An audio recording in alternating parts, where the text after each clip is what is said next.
Love this podcast? Support it and sponsor today. Simply head to ozcastnetwork.com for details. It's The In Show, Australia's only show dedicated to innovation from Adelaide, Australia and across the globe. Hi, it's David Grice and Troy Simcock. We are talking to big people with big ideas. You know, those people up for really making the world a better place. And I've got to say, the future looks very bright in their hands. With Hybrid World Adelaide is just a few weeks away, July 20 to 24th at the Adelaide Convention Centre. And again, The In Show is part of the action, David. Yeah, look, I was so excited to be a part of it last year and got so much out of just being involved. I mean, I was involved in the Hybrid World Lab. We were doing daily updates from the event and just talking to all these incredible people. I think one of the highlights for me last year was the guy that had built a robot of himself and put the robot in to deliver his lectures at university. Yeah, that's right. And you know, look, remarkably realistic as well. It was incredible. And the fact is that because he had artificial intelligence behind the robot, any question that a student would ask it, the artificial intelligence would answer. So therefore the answers had to be correct. He literally could be in two places at once. Definitely. And if he built a few of them, he'd be in many. Exactly. And it's great that it's moved from the Tonsley Innovation Precinct to the Adelaide Convention Centre. It's a really central location, but really with now one under the belt, you get the feeling that this is going to be exciting, whether you're someone that's always been obsessed with science and innovation, perhaps you have your own startup, or whether you're just someone that's curious about what the future holds. It's going to be such an enlightening few days. Look, it is. And just so many different subjects being discussed as well. And, we're talking about space and, agriculture technology and all sorts of other areas that are really going to shape the future of not only the way we live, but also how we get employment and what jobs might even exist in the future. Absolutely. Hybrid World Adelaide is a digital entertainment and technology event that really does explore the future of a hybrid world. And you could get along for free. We've got a double pass to give away at the end of this podcast, so you can either listen to our next interview or just scroll right through to the end and you can win. Well, speaking of listening, I'm going to be listening for the first time too, because you caught up with Robert Tercek, who's one of the creative directors of Hybrid World Adelaide. I mean, a really influential guy and someone who's been up to big things for a long time. Yeah, absolutely. And the great thing is that you might remember last Hybrid World, we actually interviewed Robert about what the whole event was about and what he was up to and those sorts of things. But this time what we did is we talked about what has happened since we spoke to him last, and that's really it's really exciting to see where his life has taken some deviations and changed, and what he's developed in the last 6 or so months. Let's hear what Robert had to say when David caught up with him on the In Show via Skype. So, Robert, last year when we talked with you, you were doing some pretty incredible work. Has anything changed for you in the sort of the past 12 months? The good news for me has been that some of the ideas and some of the my analysis of trends has really captured the imagination of a broader audience. So in the past year, I've started to really connect with large-scale audiences that are interested in the things that I've been writing about and talking about for many years. And how's that been? So has it been a sort of a journey of being on the speaker circuit and things like that, or are you working on some specific projects? I do both. So I do quite a bit of public speaking. That's how I get the word out. And the good news there is that now I'm starting to address very large audiences. For instance, just 10 days ago, I was on stage in front of 6,000 people live at the Docker convention. Docker is a cloud-based technology called containers. So I'm getting the opportunity now almost every week to speak to large groups of people about the ideas that I've been developing and working on. But at the same time, there's also projects that I work on and things that I'm developing of my own, working with a number of interesting startup companies, for instance.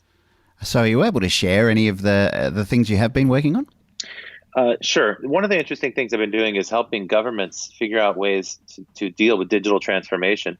Much of the writing and thinking about digital transformation is focused on business, of course, because that's what seems to get hit first.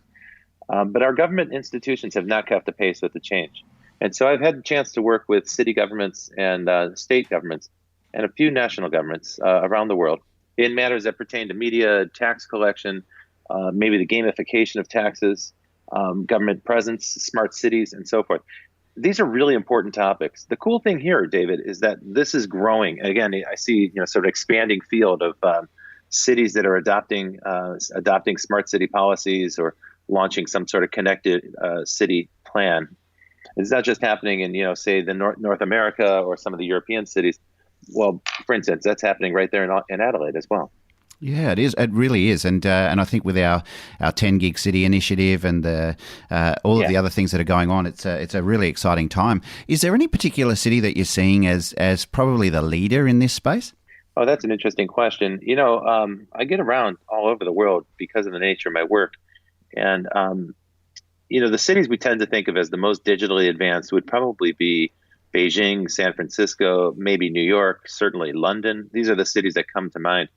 But I think what we can talk about now, David, is something really different, which is placeless innovation. Placeless innovation means that we can innovate any place. A lot of it has to do with the advance of high-speed digital networks, particularly 4G and soon 5G, but also that high-speed network that you're getting in Adelaide, for instance, that gigabit network. That's really going to have a transformative effect because it means that any company, no matter where you're based, can now compete on a global level. In fact, that's what investors are demanding. That's why there's so much interest in unicorns, which is essentially a startup company with the potential to scale to planetary level. That would have been ridiculous 20 years ago. Absurd notion that a startup company can scale to planetary size. But today, it's a baseline requirement. That's exactly what the investment community is looking for, particularly in venture financing, is a company that's got the potential to scale to planetary size. And it doesn't matter where you're based. You don't have to be based in Silicon Valley or Beijing or one of the other innovation centers. You could be based in Adelaide. At Hybrid World, we're going to be talking about companies based in Australia and several coming from Adelaide who have the potential to scale to that size, to planetary level. That's one of our primary focuses this year. Oh, that's wonderful. I'm glad you started to bring Hybrid World into the conversation. What can we expect this year in the program? So the Hybrid World program has been focused on the technologies that are going to make the biggest impact in the economy. And broadly, the economy touches government, of course. It touches city government and state government, of course. It also touches education. So we interpret the economy pretty broadly. You might say society. And there are several core technologies that are going to make a major impact in the next 5 years. We're going to cover them at Hybrid World. And so if you're listening and you're interested in this program, what you'll learn at the Hybrid World Conference is about artificial intelligence, machine intelligence, deep learning, the ability maybe to develop conscious computers. So that's one major thread.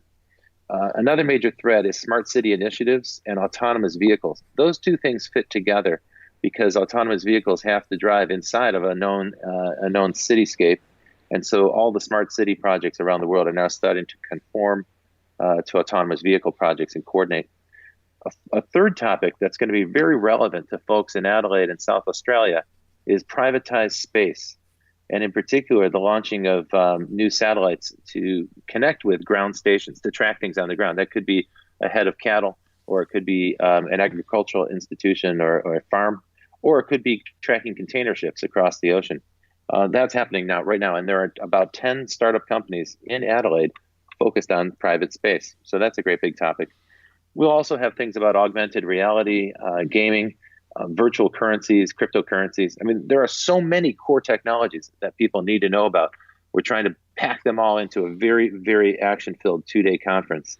And then around that conference, there's also a week-long festival that's open to the public where we're going to showcase technology and make it really accessible to families. And there's also there's a startup lab that we did last year and it was a great big success. So we're doing it even bigger this year, where we bring in a group of startup companies. Some of them are very early stage, and we bring a team of experts that we call mentors to coach them and guide them over the weekend. So it's sort of like an intensive boot camp for startup companies. All of this is happening at the end of July in Adelaide, and the conference dates are the 23rd and 24th of July.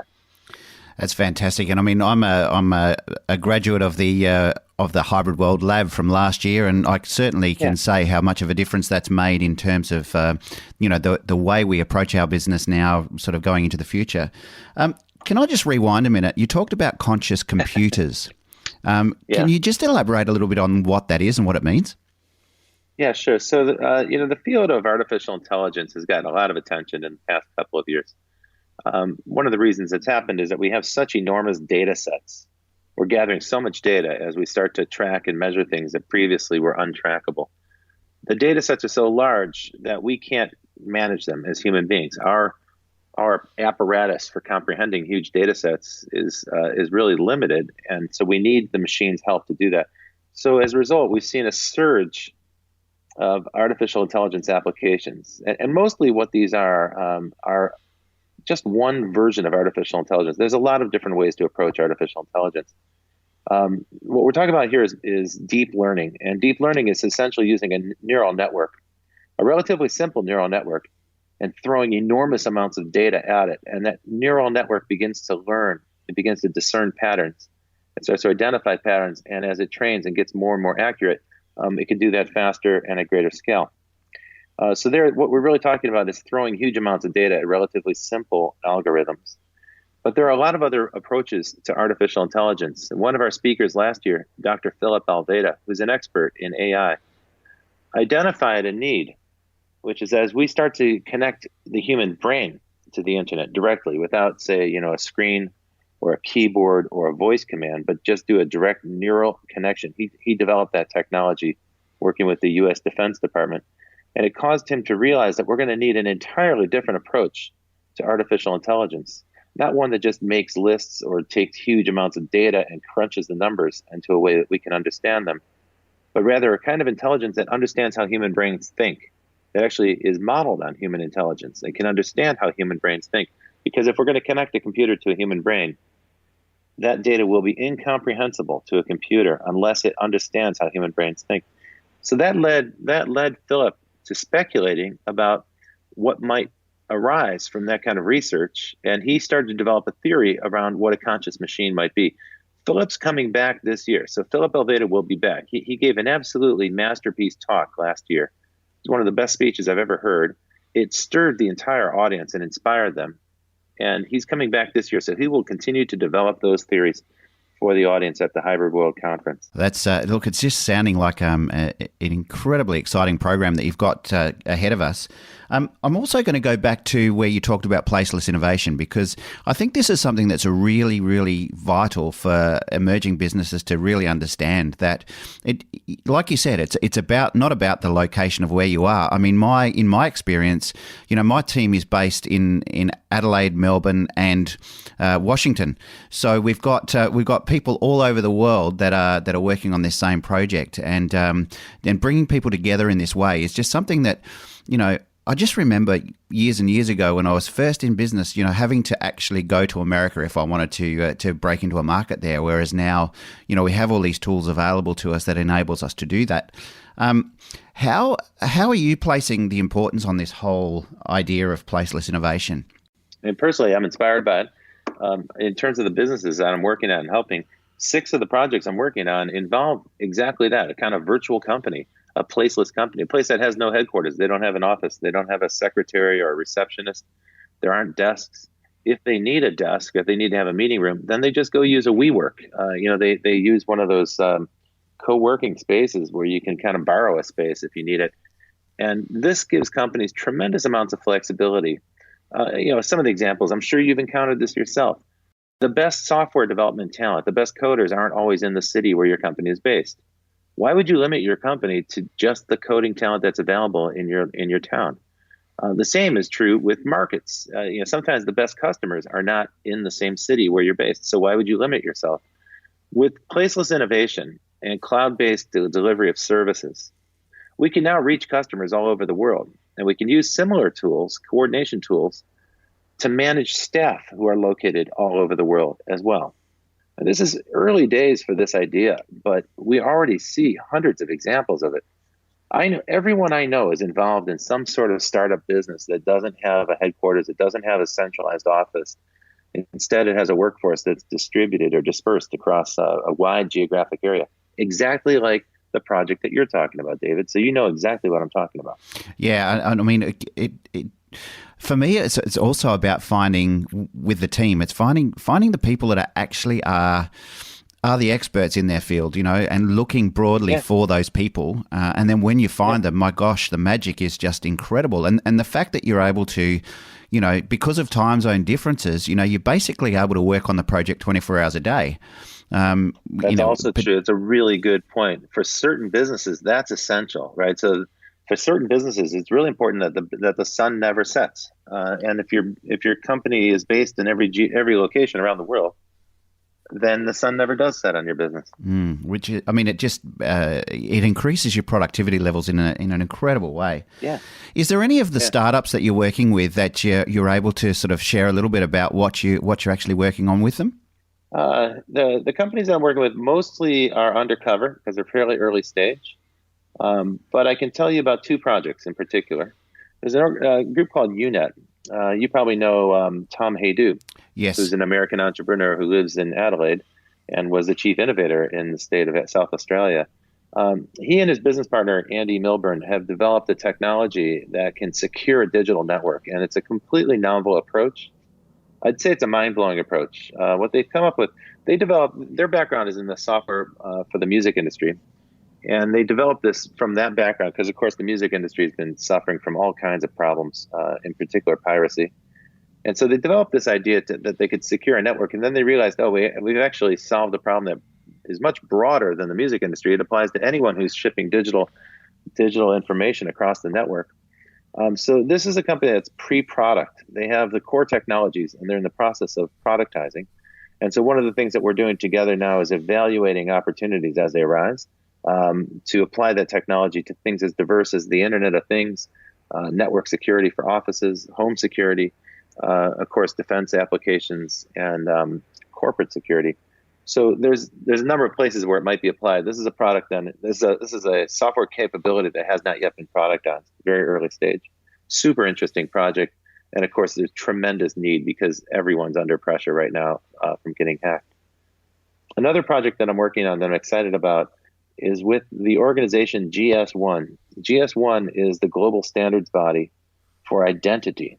You might know them as the barcode company. That's how people tend to think of them. They issue identities for products. They issue about 5 billion unique identities each year for barcodes. And so those barcodes relate to the identity of that product line at the SKU level, the shopkeeping unit level. The project I've been working on with them is to serialize those identities down to individual items and match the physical item with all the digital data so that barcode will serve as kind of a link. You might think of it like a URL. When you scan that barcode, it doesn't just tell you what the item is, but it also will link you to all the information that comes with it, the marketing data, the manuals, the warranty information, where and when it was produced, how it was handled in shipment, whether it was shipped appropriately, whether it was kept at the right temperature, how long it's been in storage, what the lifespan of that product is. You even might imagine in the future, there'll be a digital usage history on a product that I sell. So for instance, if I sell you my car, I might transfer over the ownership records and the repair records to you so you can have access to that information.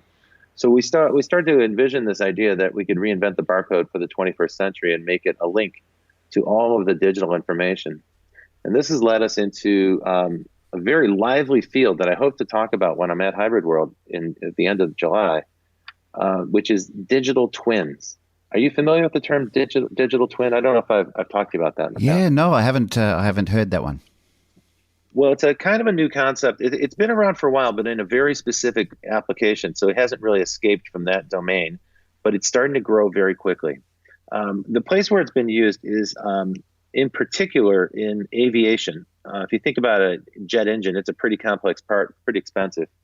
And so the companies that make jet engines like General Electric have begun to develop sensors that they can embed in that engine that allow them to track the performance of that engine over time.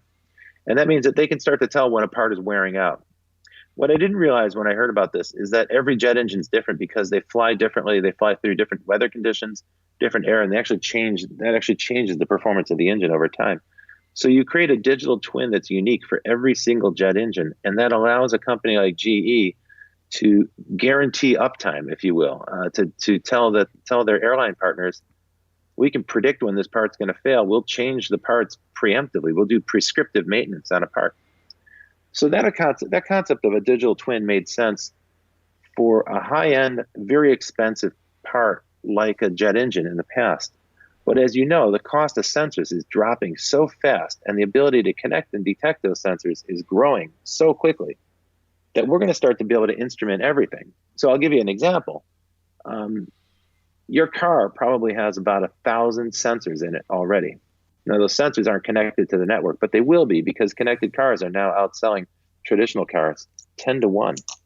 And so soon, most cars on the road will be connected. That means those cars will be able to talk to the service center, and you'll be able to detect a part that's going to wear out. So what we're talking about with the digital twin is a perfect digital representation of a physical product. Some people call it the cloud half of a product, right? It's like the cloud shadow of a product, where you have a physical product, but then in the cloud, there's a digital replica, almost a perfect digital representation of that product. Well, here's where it gets interesting. In the most advanced applications of this digital twin, they're now using that digital twin to make decisions about how the real world part should operate. So actually now the digital part is beginning to govern the real world part. That virtual version is now the more important version. That's what everyone's looking at so closely. And it tells them what to do to the physical version. And not only that, that digital version, you can do different experiments on and tests on.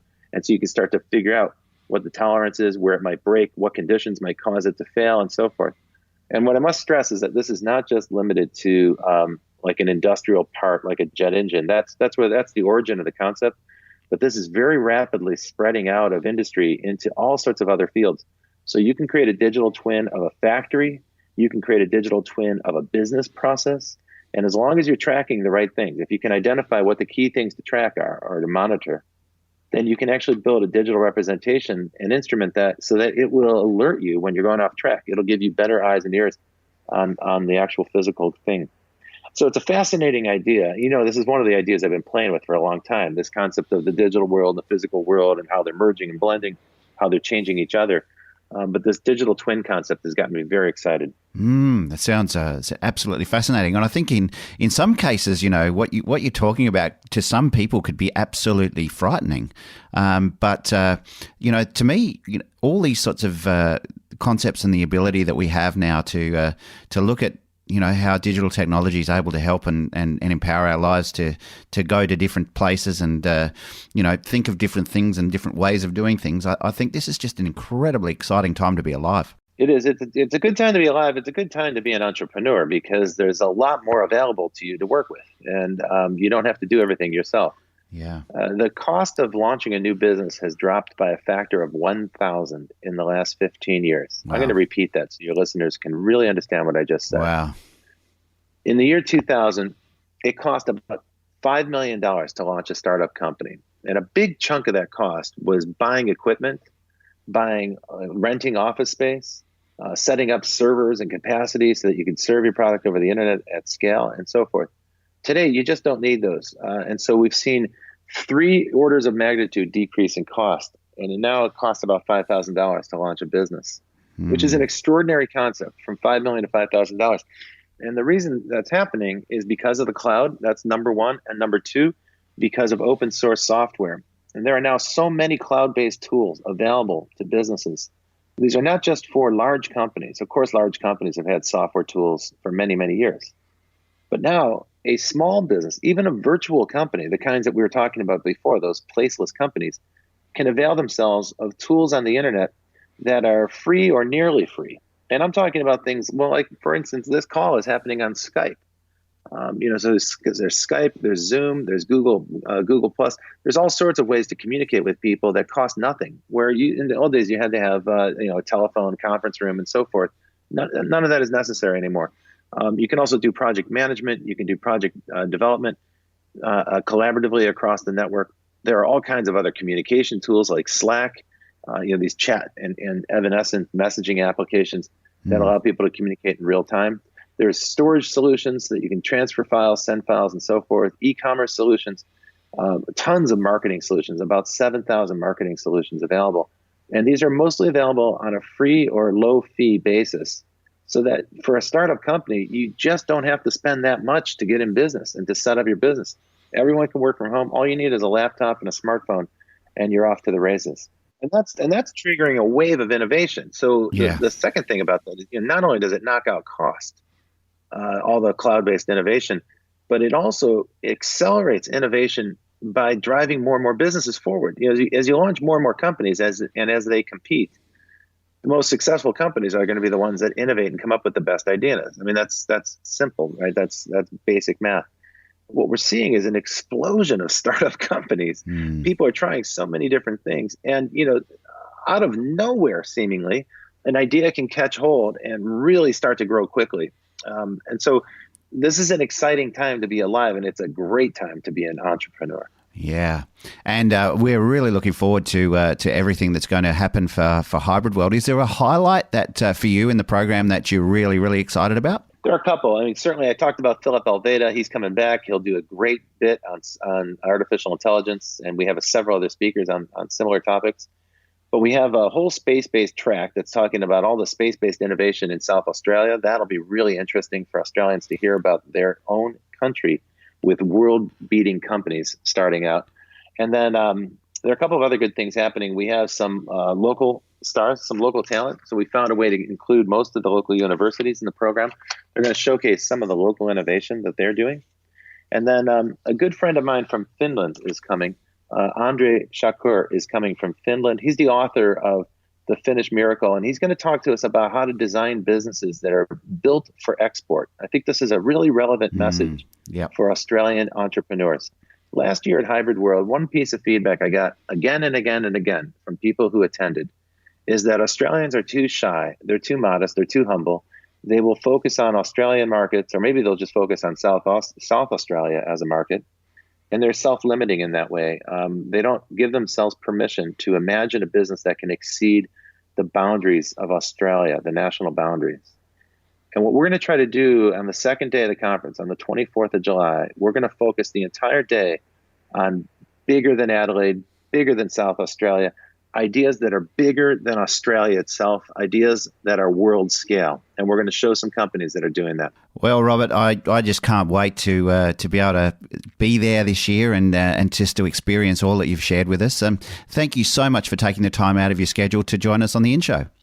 I'm happy to do it, and I look forward to seeing folks in Adelaide at the end of July for Hybrid World.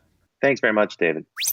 That was digital pioneer Robert Tercek, one of the creative directors of Hybrid World Adelaide, talking to David on the In Show with Hybrid World Adelaide not far away, July 20 to 24th at the Adelaide Convention Centre. Yeah, look, I can't wait. I just love hearing about what's coming. I think some of the speakers that we're about to sort of not only interview on the In Show, but we're about to be able to go and see is just going to be mind-blowing stuff. What's great too, I reckon, so many of these people that are really intellectual, smart people, they're really beginning to understand how to communicate what they're doing as well, which is making it accessible, for people like you and me, and really easy for us to understand what's going on. Absolutely. Look, Hybrid World's not just for the intellectual people and people that are real geeks. This is actually for people that have a real interest in different things, and if you're interested in finding out what's going on in the future or what's just before us or what's way ahead of us, this is the place to be. Absolutely. And and if you're going to Hybrid World Adelaide from Adelaide, you really will get a bit of a glimpse into what the jobs of the future might be. Now, you can go for free just for listening to the In Show today.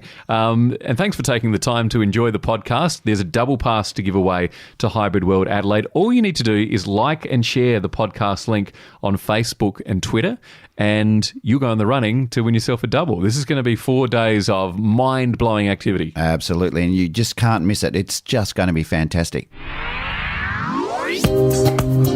On the next In Show podcast, we're going into the world of space, but just in a really different way this time, Troy.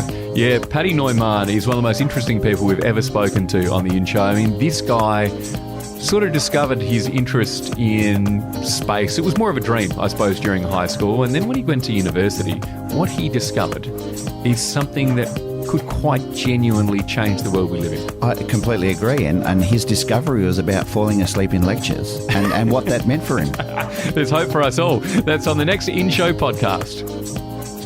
The In Show. Subscribe to the In Show podcast on iTunes. Presented by David Grice and Troy Sincock. Music by Zach Grice. A Dave and the Beanstalk production.